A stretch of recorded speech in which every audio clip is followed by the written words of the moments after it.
Finally, he has responded. This is the first response by Samay Raina. Everything that is happening has been too much for me to handle, without a doubt.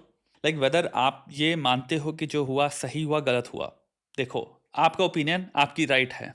Objectively अगर simple देखो कि अगर आपको कोई idea हो सकता है इस चीज़ का, जिसको एम्पैथी में दो तरह की एम्पैथिया होती है ना, एक फीलिंग की और एक एक्सपीरियंस की. टू नो कि कैसा महसूस करना क्या होता है, टू नो ऐसा चीज में गुजरना क्या होता है. इन दोनों के पर्सपेक्टिव से ही हमें एक्चुअली में नहीं पता ऐसा महसूस करना क्या होता है, ऐसा एक्सपीरियंस करना क्या होता है. अगेन रिगार्डलेस ऑफ अगर आप मानते हो जो हो रहा है वो सही हो रहा है गलत हो रहा है, रिगार्डलेस ऑफ दैट मैं बात कर रहा हूं. ऑब्जेक्टिवली अगर देखो कि एक इंसान को अगर तुम देख रहे हो पूरे दिन वो देख रहा है मेरे नाम पे मीडिया पे आ रहा है, बड़े से बड़े जर्नलिस्ट कह रहे हैं जेल भेजो, बड़े से बड़े जर्नलिस्ट आपको बुला ही नेम से रहे हैं, आपके नेम से नहीं बुला रहे, परवर्ड बुला रहे हैं, ये बुला रहे हैं, वो बुला रहे हैं, और कह रहे हैं आप हैं ही यही. और पूरे के पूरे दिन ऑल राउंड 2 दिन से जो न्यूज़ चल रही है, उसके बाद आई डोंट नो कितनी स्टेट से 2 या 3 स्टेट से एफआईआर हो चुकी है. साइबर सेल से तुम्हारे 40 लोगों को हुई है. दिल्ली कमीशन ऑफ वुमेन ने इनको इन्वाइट किया है 27 को, इनको मिलना है. सीएम तुम्हारा बारे में बात कर रहे हैं, पार्लियामेंट में बात हो चुकी है. एंड तुम्हारे सोशल मीडिया पे क्या कमेंट्स आ रहे होंगे, तुम्हारे पे क्या डीएम्स आ रहे होंगे, इमेजिन नहीं कर सकते तुम और मैं. ऑल्सो तुम्हारी फोटोज पे लोग स्टॉम्प कर रहे हैं, जलाई जा रही हैं फोटोएं. मैं कह रहा हूं कि तुम और मैं रिगार्डलेस ऑफ, अगेन तुम चाहे तुम्हें लगता हो कि ये इंसान ने जो किया वो सही है गलत है, रिगार्ड उससे दूर जाते हैं अभी. फ्रॉम अ ह्यूमन परस्पेक्टिव, एक ऑब्जेक्टिवली तुम और मैं एम्पैथी के पॉइंट ऑफ व्यू से ना हम जानते हैं एक्सपीरियंस करना क्या होता है, ना हम जानते हैं जो इंसान ये एक्सपीरियंस कर रहा है वो महसूस करना क्या होता है. फीलिंग क्या, एंग्जाइटी आप महसूस करते होगे, किस लेवल की एंग्जाइटी आप महसूस करते होगे. सोचो आपकी मम्मी का कॉल आ रहा है और वो बेचारी परेशान है, आपके पापा का कॉल आ रहा है और आपको दिखाना है आप बहादुर हैं. अगेन रिगार्डलेस ऑफ आपके अंदर कितना भी आक्रोश भरा है, गुस्सा भरा है, मैं वो कह ही नहीं रहा हूं वो सही है गलत है. तो उस पर्सपेक्टिव को एक सेकंड अगर छोड़ पाओ और एक दूसरे पर्सपेक्टिव से चीज देख पाओ तो उसको कहते हैं मल्टीपल पर्सपेक्टिव्स साइमल्टेनियसली होल्ड करना. इसका मतलब ये नहीं कि मुझे इस पर्सपेक्टिव को गायब कर देना है, भुला देना है. आपका पर्सपेक्टिव है, आपका जीवन है, आपकी पूरी राइट है रखने की, कोई इसको डिनाई नहीं कर रहा. आप उसको भी रख सकते हो और लेकिन दूसरे पर्सपेक्टिव से भी सिचुएशन को देख सकते हो. कॉग्निटिव फ्लेक्सिबिलिटी कहते हैं इसको साइकोलॉजी में, बहुत खूबसूरत चीज है. तो मैं सिंपल सी बात कर रहा हूं कि अगर भाई तू और मेरी बहन, तू चाहे कितना भी हो, अगर हमारे साथ ऐसा कभी कुछ होए, सोचो माँ बाप के सामने भी बहादुर दिखना है क्योंकि तुम केयर करते हो माँ बाप की, कि गलती से भी उनको ऐसा ना हो, स्ट्रेस हो, एंग्जाइटी हो, क्योंकि पता तुम्हें उम्र भी है, तुम उनको परेशानी नहीं देना चाहते हो, तो तुम्हें एक फ्रंट रखना पड़ रहा है. सेकंड, तुम्हारे पास कोई प्रेसिडेंट नहीं है, तुमने आज तक अभी सिचुएशन ऐसी फेस नहीं करी है. I hope, I am assuming Tanmay would have been helping him out a great deal in this, at least advice में, because that is the only person जो एम्पैथी एक्सटेंड कर सकता है. और जो एआईबी के मेंबर्स हो गए, क्योंकि they experienced a very similar thing, उनके पास एम्पैथी एक्सटेंड करने को होगी, डेफिनेशनली वो एम्पैथी में आएंगे. बट मैं, आप सब लोग, आई don't think so. I've removed all India's Got Latent videos from my channel. So there you go. I understand हर चीज में एक स्पेक्ट्रम होता है.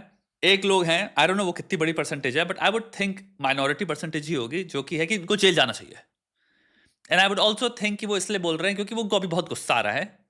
मे बी 1 हफ्ते बाद वो ये नहीं बोल रहे होंगे, मे बी 2 हफ्ते बाद वो शायद चीज को मूव ऑन कर चुके होंगे. बहुत लोग होते हैं, हम शायद इन मोमेंट गुस्से में बहुत एक्सट्रीम चीज की डिमांड करते हैं. गुस्सा इमोशन ही ऐसा है. गुस्से में लॉजिक नहीं होता ना, गुस्से में स्ट्रक्चर नहीं होता. अगर स्ट्रक्चर होगा तो वो गुस्सा नहीं है, गुस्सा वायलेंट होता है. इसलिए जब चीज फैल रही होती है, अंदर से आक्रोश आ रहा होता है, महसूस क्या करता है इंसान, extreme. So I understand, but I would imagine काफी परसेंटेज होगी लोगों के अंदर जिसके अंदर ये वाला गुस्सा नहीं है, एक्सट्रीम में तबाही हो जाए. उनके अंदर गुस्सा था, नाराजगी होगी, डिसअपॉइंटमेंट होगी. हम नाराज हैं, डिसअपॉइंटेड हैं इससे, लेकिन हम माफी तक रहना भी चाहते हैं. मैंने कमेंट्स पढ़े हैं, काफी लोग हैं जो कहते हैं भाई जिंदगी में आगे बढ़ने के लिए आपको गलती को माफ करना देना पड़ेगा, ये कंडीशन है ग्रोथ की. The condition of growth, improvement is that you have to give people chances. The whole foundation जिसपे पूरा का पूरा लीगल सिस्टम रचा गया है वो ये है कि आपको अप्रोप्रिएट पनिशमेंट दी जाती है. इसलिए अगर आपने चोरी करी है, डकैती डाली है, आपको हो सकता है 2 साल हो, 5 साल हो, वो 5 साल एक्चुअल में रिहेबिलिटेशन पीरियड होता है. अप्रोप्रिएट पनिशमेंट दी गई है, उसके बाद वापस आपको सोसाइटी में भेजा जाता है.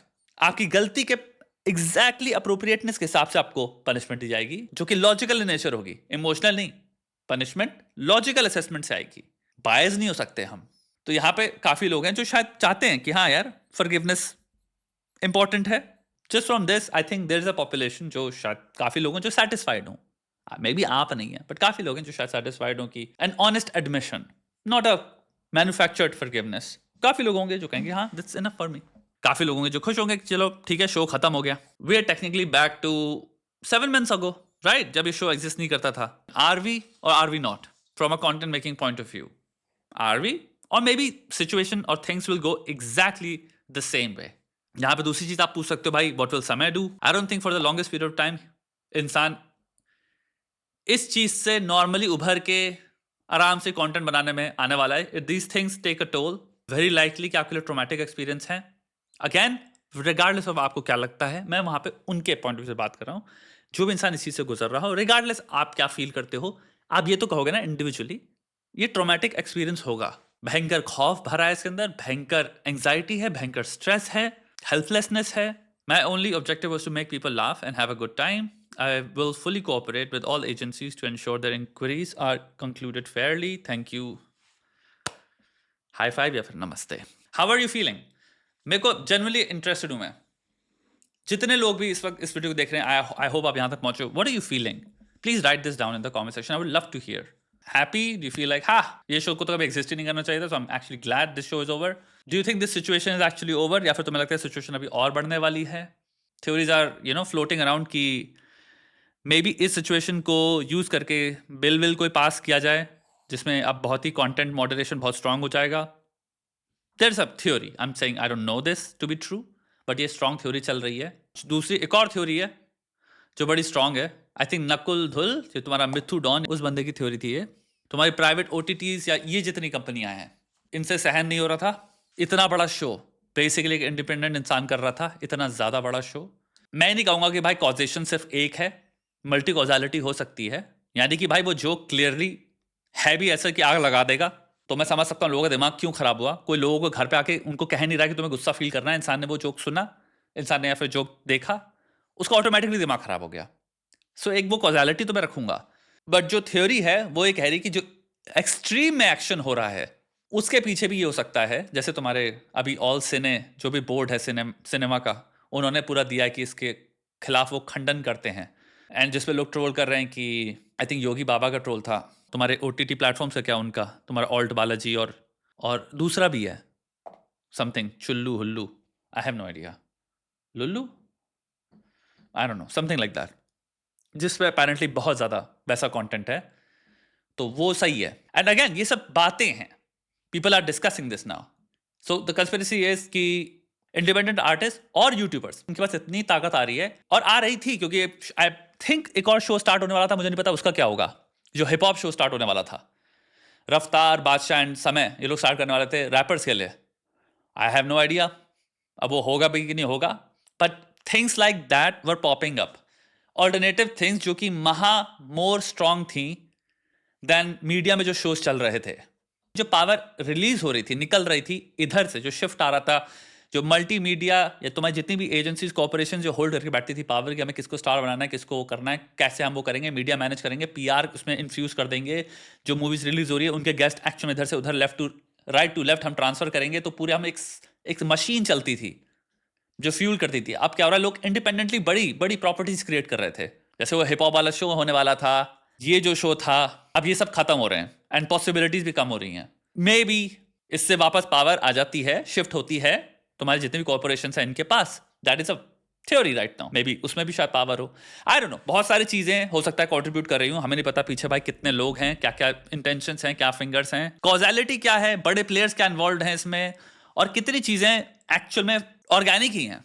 आई थिंक मोस्ट तो ऑर्गेनिक ही है, जो लोग गुस्सा महसूस कर रहे हैं जोक पे, इसलिए रणवीर एक्चुअल में सेंट्रली कैंसिल हो रहा है, या लोगों का आक्रोश सेंट्रली रणवीर पे है, एंड देन कॉन्टेक्स्ट जो शो है उसकी वजह से समय पे है। बहरहाल आपके क्या विचार हैं प्लीज बताइए।